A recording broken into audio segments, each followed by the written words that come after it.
Jenny juga Bu, Jenny ngomong. Jenny kenapa nggak salah? Kamunya kesian Ibu.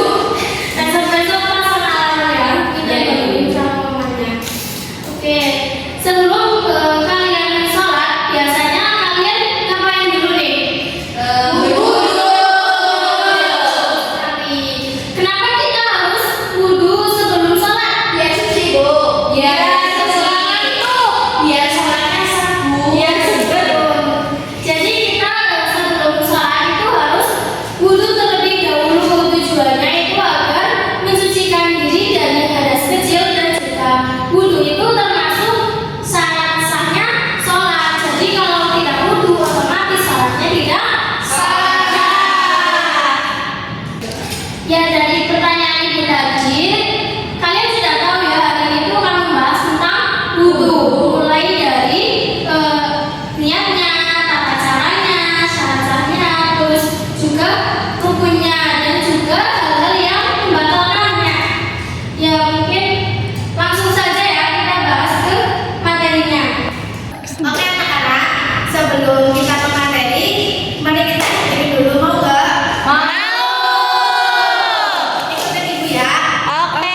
Apa itu? Namanya tekuk fokus. Oke, Ibu. Gimana Ibu? Sebentar. Kalian memperhatikan Ibu dulu ya. Nanti kalian boleh ikutin. Oke. Namanya itu tekuk fokus. Tekuk fokus melihat, mendengar,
Nah, selanjutnya ada